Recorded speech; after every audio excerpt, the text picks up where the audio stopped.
이게 확실히 이번 주부터 이 새생명 전도 축제가 이제 시작이 돼가지고 정말 이게 한 영혼이 주께로 인도돼서 천국에 들어간다면 누가 가장 기뻐하실까요? 당연히 하나님이 가장 기뻐하시겠죠. 그러면은 반대로 누가 제일 배가 아프고 싫어할까요? 하나님이요? 마귀가 얼마나 참 배가 아프고 시기가 나고 얼마나 이 마귀가 참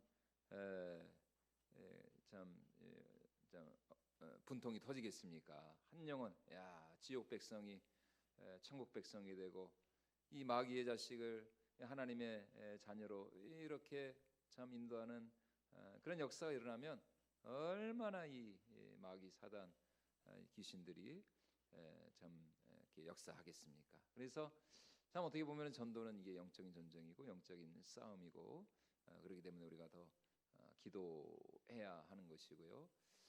그래서 참 올 한해는 정말 하나님께서 우리 교회를 통해서 많은 구원의 역사, 또 생명의 귀한 역사를 허락해 주실 줄로 믿습니다. 그래서 여러분들도 삶의 자리에서 더 정말 치열한 영적인 전쟁을 싸우고 계신데 그래서 세상에 조금 전에 우리 임경남 원사님한테 전화를 받아가지고 월요일부터 좀 몸이 안 좋으신 걸 알고 있었거든요. 이게 새벽 예배를 빠지는 분이 아닌데 이제 화요일, 수요일 새벽 예배를 안 나오시길래 전화를 걸어봤더니 이제 어제 몸이 좀 안 좋다고 몸살 기운 있는 것 같다고. 그래서 뭐 약 드시고 잘 이렇게 회복하시라고 기도를 해드렸는데 조금 전에 예배드리기 전에 전화로 연락이 오셔가지고 이렇게 병원에 와 보니까 이게 감기 몸살이 아니라 이게 급성 맹장이었다고. 그래서 바로 그냥 전화 끊고 그 자리에서 이제 수술 들어간다고 수술 들어가시기 직전에 기도 받으시겠다고 전화를 하셨는데 그래서 여러분들 또 계속해서 하여튼 기도해 주시고 또 이따가도 우리 같이 기도하고 또 수술이 잘 맞춰질 수 있도록 그래서 진짜 건강은 누구도 자신할 수 없다. 그렇죠? 내가 건강하다고 해서 건강한 게 아니죠. 우리 임경남 권사님만큼 우리 교회에서 건강하신 분이 어디 있습니까? 그렇게 진짜 건강을 자신하시고 여러분 헬스장에서 우리 권사님을 보신 적이 있나요? 저는 봤습니다. 딴 사람이다, 딴 사람. 완전히 무슨 텔레비에 나오는 분인 줄 알았어요. 진짜 끝내주시더라고요. 그런데도 여러분 그런 분도 생각지 못한 그래서 우리 권사님 잘 하여튼 맹장 수술 받으시고 회복될 수 있도록 여러분들 기도해 주시면 감사하겠습니다. 자, 우리 빌레몬서 계속해서 우리가 환대의 영성 시리즈로 말씀 나누고 있는데, 자, 바울은 자신을 어떻게 소개했다고요? 그리스도 예수를 위하여 갇힌 자가 되었다. 갇힌 자. 그래서 이제 우리도 마찬가지죠. 우리도 예수님을 위하여서 우리도 갇힌 자가 될 수 있어야 된다. 갇힌 자. 예수님 때문에 좀 우리가 손해를 볼 수도 있고 억울한 일을 당할 수도 있고 또 우리가 욕을 먹을 수도 있고 말이죠. 우리가 주님 때문에 우리가 욕을 먹는다면 하늘에서 우리의 상급이 크다라고 그렇게 예수님도 말씀하시지 않았습니까? 우리 마태복음 5장 우리 11절과 12절 말씀 같이 한번 읽어보도록 하겠습니다. 나로 말미암아 너희를 욕하고 박해하고 거짓으로 너희를 거슬러 모든 악한 말을 할 때에는 너희에게 복이 있나니 기뻐하고 즐거워하라. 하늘에서 너희의 상이 큼이라. 너희 전에 있던 선지자들도 이같이 박해하였느니라. 아멘. 여러분 저도 어제 전도하다가 욕을 먹었습니다. 저도. 근데 딱 이 말씀이 생각이 나더라고요. 또 상급에서 또 하늘에서 제 상급이 또 올라갔구나. 그래서 참 그 현장전도 처음 나간 날 아주 그냥 욕을 직살하게 먹어가지고 이거 어찌나 이제 하나님 앞에 감사한지. 감사합니다. 선생님 죄송합니다. 그래도 예수 믿고 천국 가셔야죠. 할렐루야. 그러니까 그런 소리 하지 말라고 막 그냥 주먹을 휘두르면서 저한테 그러면서 가셨는데 또 참 이렇게 욕 먹는 거 보니까 참 올해 전도가 대박이 날려나 보다. 그래서 여러분들 참 주의 일하다가 또 전도하다가 욕을 먹어도 여러분 절대로 마음 상하지 마시고 오히려 감사하시고 기뻐하시고, 야 정말 하늘에서 내 상급이 쌓이는구나, 하늘에서 내 상급이 쌓이는구나. 예, 여러분 그렇게 정말 우리 예수님 말씀하신 것처럼 기뻐하고 즐거워하는 우리가 될 수 있기를 주님의 이름으로 축원을 드립니다. 예, 또 바울은 이 편지를 누구에게 보내고 있다고요? 빌레몬과 그의 가족, 그리고 그의 집에서 날마다 모이는 교회 성도들에게 편지를 보내고 있습니다. 오늘 교회의 가치, 교회의 정체성은 어디에 있다고요? 바로 이처럼 모이는 데 있다. 모이는데, 예, 우리가 함께 이렇게 모여서 우리가 공동체로 하나님을 예배하고 찬양하며 또 하나님께 영광 올려드릴 때에, 예, 하나님께서 이 시간 이 자리 이 공간 가운데 무엇으로 임하신다고요? 성령으로 임하시는 것이죠. 성령 하나님께서 우리 가운데 충만하게 임재하시고 또 운행하시고 역사하심으로 말미암아 우리의 상한 마음을 치유하시고 또 우리에게 친히 하나님의 그 따뜻한 위로와 또 사랑의 음성으로 말씀해 주시고 또 우리의 기도에 응답하여 주시고 또 우리의 갈 길을 인도해 주시고 또 우리에게 참 하나님의 가장 선하시고 기뻐하시고 온전하신 뜻이 무엇인지를 분별할 수 있는 그런 은혜가 우리가 함께 모일 때 이 시간 이 자리 가운데 역사하게 될 줄로 믿습니다. 그리고 바로 그때, 예, 우리에게 무엇이 많으냐? 하나님의 은혜와 평강이 많다라고 오늘 바울이 우리에게 말씀해주고 있습니다. 자, 오늘 우리 본문 3절 말씀 우리 다시 한번 같이 읽어보도록 하겠습니다. 하나님 우리 아버지와 주 예수 그리스도로부터 은혜와 평강이 너희에게 있을지어다. 예, 무엇이 너에게 있을지어다? 은혜와, 예, 평강이 너에게 있을지어다. 여러분들 뭐 잘 아시는 것처럼 이 사도 바울이 쓴 그 모든 서신서들이 있지 않습니까? 로마서에서부터 오늘 우리가 보고 있는 이 빌레몬서까지를 이제 일반적으로 사도 바울의 저작으로 인정을 하는데, 그런데 이 로마서에서부터 빌레몬서까지, 이제 물론 이제 히브리서를 바울의 이제 저작으로 보는 분들도 있는데, 뭐 하여튼 그거는 뭐 확실한 건 아니고, 여하튼 이제 빌레몬서까지 이렇게 보면은 이 바울 서신 가운데 단 한 번도 빠짐없이 이 바울이 교회 성도들에게 축복하면서 인사하는 말이 무엇이냐? 은혜와 평강이 너희에게 있을지어다. 은혜와 평강, 은혜와 평강. 예. 이 바울의 마지막 서신으로 알려진 디모데 전서와 후서에서만 은혜와 평강과 긍휼이 너희에게 있을지어다. 그러니까 긍휼이 이제 하나가 포함이 되었습니다. 그리고 나머지 서신서들에서는 다 무엇이요? 은혜와 평강. 예, 은혜와 평강. 예. 다시 말해 이 바울의 모든 사역에 있어서 그가 절대로 빼놓을 수 없는 바울의 그 선교 사역의 제일 원리, 제일 법칙은 무엇이었느냐? 하나님의 은혜와 평강이었다는 것입니다.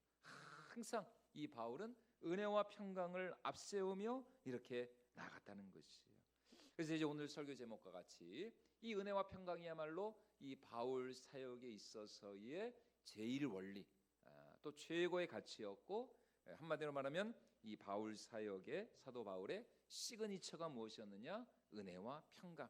은혜와 평강이 한 번도 빠진 적이 없어요. 이 언젠가부터 밥을 먹고 나면은 꼭 밥만 먹고 헤어지지 않죠? 어디를 가야 됩니까? 예, 카페를 가야 됩니다. 카페. 예, 여러분, 예, 교제의 완성은 카페입니다. 카페. 예, 밥만 먹고 갈 수 없습니다. 절대로. 예, 밥을 먹었으면 카페를 가서 뭐 커피를 마시든지 차를 마시든지, 예, 아니면은 그냥 집에 와서라도 차를 마시든가. 예, 그래서 우리나라에 제일 많은 게 뭐예요? 카페입니다. 카페. 예, 편의점보다 더 많은 게 카페라 그러더라고요. 예, 편의점보다 더 많은 카페. 예. 그래서 이 카페가 이렇게 많아졌는데, 근데 일반적으로 이제 카페에 가면은 메뉴가 되게 많잖아요. 뭐 커피도 아주 종류가 다양하고, 뭐 차도 그렇고, 이런 뭐 디저트류도 많고.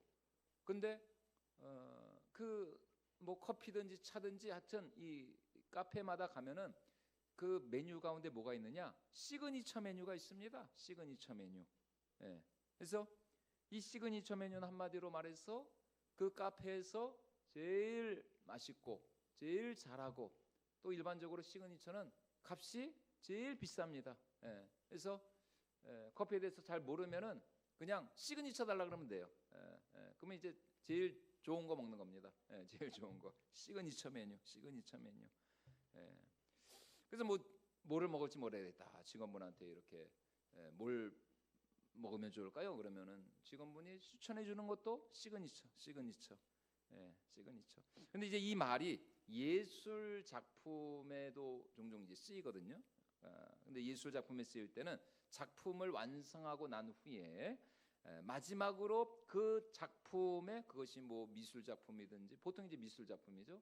그 작품의 어떤 그런 예술성과 그 작품성, 그 작품의 이제 가치를 보장하기 위해서 작가가 일반적으로 그 작품의 맨 이 하단에 이 오른쪽에다가 자신의 이제 사인을 남기는데, 그게 바로 이제 시그니처인데, 시그니처. 근데 지금 사도 바울의 시그니처가 뭐라고요?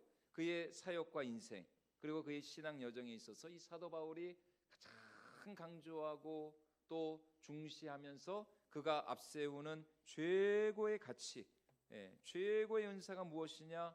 하나님의 은혜라는 것입니다. 그리고 그 은혜로부터 흘러나오는 평강. 예. 여러분, 은혜가 무엇입니까? 아무런 자격 없는 자에게 베풀어 주시는 하나님의 호의, 하나님의 선물, 하나님의 축복, 하나님의 그것이 은혜인 것이죠. 그러므로 우리 안에 이 은혜가 역사할수록, 이 은혜가 넘쳐날수록 우리 안에 하나님의 사랑과 또 하나님의 그 주시는 그 구원의 그 선물에 대한 이 확신이 날마다 넘쳐난다는 것입니다. 하나님이 나를 정말 사랑하시고, 하나님이 나를 정말 아끼시고 귀하게 여기시고, 하나님이 내 삶을, 내 인생의 걸음걸음을 나와 함께 하시고 동행하시면서 언제나 우리 하나님 아버지께서 가장 좋은 길로, 선한 길로, 복된 길로 나를 인도해 주실 것이라고 하는 그 이제 마음의 확신을 갖게 하는 것, 그것이 하나님의 은혜라는 것입니다. 은혜가 넘칠수록 당연히 평강이 우리 삶에 임하게 되는 것이죠. 그래서 우리는 사실 내일 일을 모르잖아요, 그죠? 내일 일을 모르죠. 오늘 이렇게 맹장으로 입원해서 수술을 받을지 여러분 누가 알았습니까? 모르죠. 모르죠. 알았으면 진작 가는 건데 몰라요. 내일 일을 모릅니다. 미래를 몰라요.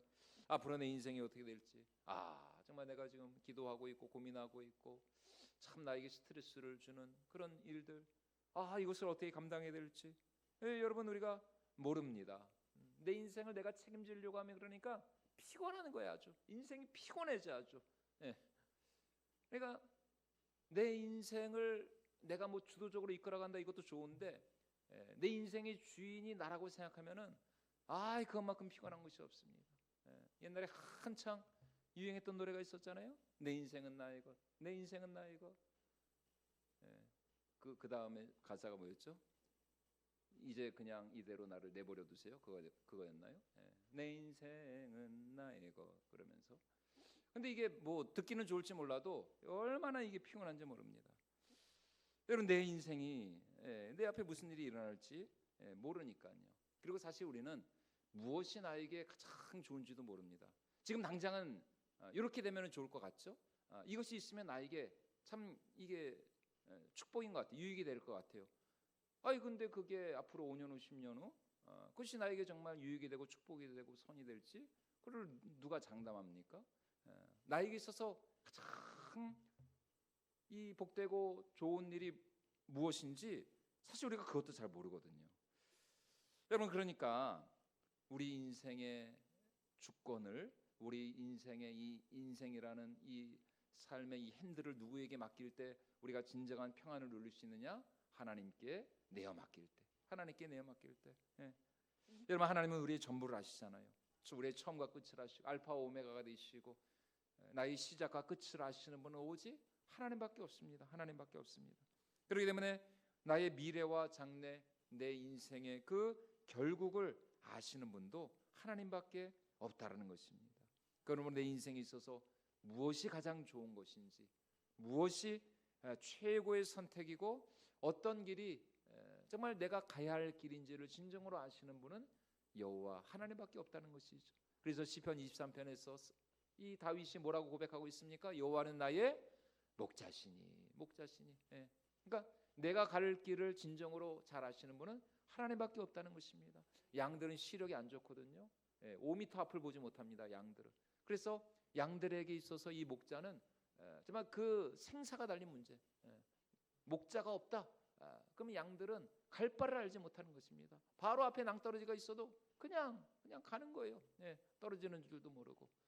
이 양들은 거의 이게 맹인 수준이거든요. 그렇기 때문에 목자 되신 하나님께서 나의 걸음걸음을 인도하시고 또 내 삶을 이끌어 가시고 지도하시고 또 나의 가는 길을 가르쳐 주셔야만 여러분 그것이 진정으로 푸른 초장, 잔잔한 물가로 하나님께서 우리의 삶을 이끌어 주셔야 할 줄로 믿습니다. 그러므로 우리가 하나님을 의지할수록 우리 안에 무엇이 넘쳐나느냐? 이 은혜와 평강이 넘쳐나게 되는 것입니다. 우리 안에 하나님의 은혜가 넘쳐날수록 우리 마음이 평안해지고 여유가 있어지고 조급해지지 않고 어떤 상황 속에서도 당황하지 않고 말이죠. 순간순간마다 하나님의 뜻을 분별하면서 내 삶을 향한 그 하나님의 그 마음을 우리가 알게 된다라는 것입니다. 반대로 은혜가 없으면, 은혜가 떨어지면 어떻게 될까요? 뭐 반대죠. 사람이 조급해지는 것이죠. 마음이 딱딱해지는 것입니다. 뭐 이게 뭐죠? 뭐 동맥경화, 뭐 그런 거 있잖아요. 이게 은혜가 떨어지면은 영적인 이 동맥경화 현상이 일어나는 것입니다. 이게 순환이 안 돼요. 여유가 없어지고 막히는 막혀. 사랑과도 막히고 하나님과도 막히고. 여러분 이게 은혜가 떨어지면은 마음이 참 이게 영혼이 굳어지는 거예요. 그러니까 이게 말도 거칠어지고 행동도 거칠어지고 조그만 일에도 그냥 쉽게 흥분하고 분노하고 말이죠. 어떤 이런 관용과 관대함, 이런 너그러운 마음이 없는 겁니다. 내가 내 인생을 이게 책임지려고 하니까. 아니 나는 이렇게 하는데 왜 하나님이 나를 안 알아주시는 것 같고, 아이 하나님은 진짜 나를 외면하시는 것 같고, 이런 생각이 들거든요. 이렇게 하나님에 대해서 오해하거든요. 그러니까 우리 그리스도인들의 모든 이 정서적인 불안이나 우울이나 이 분노나 두려움의 그 근본 원인은 사실은 그 영혼 그 밑바닥에 무엇이 떨어졌기 때문이다. 하나님의 은혜가 은혜가 떨어졌기 때문. 여러분 그렇기 때문에 오늘 우리가 정말 날마다 생명과 같이 붙들어갈 것이 무엇인가? 하나님의 은혜라는 것입니다. 하나님의 은혜. 은혜가 없이는 은혜 없이는 못 살아. 은혜 없이는 진짜 우리가 살 수 없어요. 여러분 목회자도 여러분 뭐 목사가 중요한가요? 뭐 목사라는 타이틀이 중요합니까? 아이고 여러분 그렇지 않습니다. 목사도 은혜 떨어져 보십시오. 안 믿는 사람보다 더합니다. 더해. 죄송한 말씀이지만 여러분 참 안목사 같은 분들이 얼마나 많은지 모릅니다. 또 이게 안시성을 가진 목사입니다. 그러니까 목사가 아닌 분들이 얼마나 많은지 모릅니다. 참 이게 목사라는 게 중요한 게 아니라니까요. 중요한 건 뭐예요? 우리 안에 하나님의 은혜가 역사하느냐, 하나님의 은혜가 흘러넘치느냐. 이 하나님의 은혜가 떨어지면은 아이고 여러분 우리는 믿지 않는 세상 사람들보다 얼마든지 여러분 우리가 더 그럴 수 있다는 것입니다. 여러분 그러므로 우리가 이 은혜를 정말 사모하면서 하나님 정말 주님의 은혜가 없이는 저는 정말 메마른 뼈와 같습니다. 타다 남은 정말 그 재와 같습니다. 그렇기 때문에 우리가 정말 사모해야 할 것이 무엇이냐? 은혜라는 것입니다. 은혜라는 것이요. 날마다 이 은혜를 사모하고 갈망하고 하나님 정말 제 삶 가운데 또 우리 가정 가운데도 날마다 하나님의 은혜가 역사하게 하여 주시옵소서. 우리 건선제일교회가 하나님의 은혜로 날마다 풍성히 넘쳐나게 하여 주시옵소서. 은혜가 임하면은 끝나는 거예요. 끝나는 거.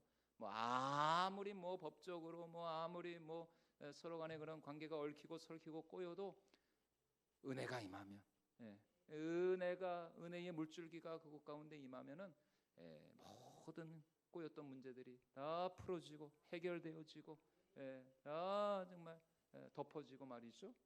은혜가. 그렇다면 이 은혜의 근원이 어딘가? 여러분 은혜는 과연 어디로부터 올까요? 과연 은혜는 누구로부터 우리가 받을 수가 있겠습니까? 바로 이 은혜의 근원 되시는 여호와 하나님으로부터, 하나님에게서 말미암는 것이죠. 우리 3절 말씀 우리 다시 한번 같이 읽어보도록 하겠습니다. 하나님 우리 아버지와 주 예수 그리스도로부터 은혜와 평강이 너희에게 있을지어다. 누구로부터 은혜와 평강이 있을지어다라고요? 하나님 우리 아버지와 주 예수 그리스도로부터. 그 예수 그리스도로부터. 다시 말해 오늘 우리가 믿는 하나님은 어떤 하나님? 은혜의 하나님이시라는 것입니다. 은혜의 하나님, 은혜의 주, 은혜의 주. 오늘 우리에게 필요한 우리 삶이 없어서는 안 될 이 그 모든 은혜와 평강이 누구로부터 말미암느냐? 바로 은혜의 주가 되시는 여호와 하나님으로부터 말미암는다. 하나님으로부터 말미암는다. 그럼 우리가 더 이 은혜의 주가 되시는 하나님을 가까이 해야죠. 하나님을 더 우리가 의지하고 하나님을 더 우리가 사모하고 우리가 하나님의 은혜를 더 우리가 갈망할 때에 이 하나님이 우리에게 주마 약속하신 그 풍성한 은혜와 축복이 우리 삶 가운데 넘쳐나게 될 줄로 믿습니다. 오늘 이 예배의 자리는 어떤 자리입니까? 은혜의 주가 되시는 하나님을 만나는 자리죠. 그 은혜의 구원 되시는 하나님으로부터 은혜를 우리가 공급받는 자리가 바로 이 예배의 자리라는 것입니다.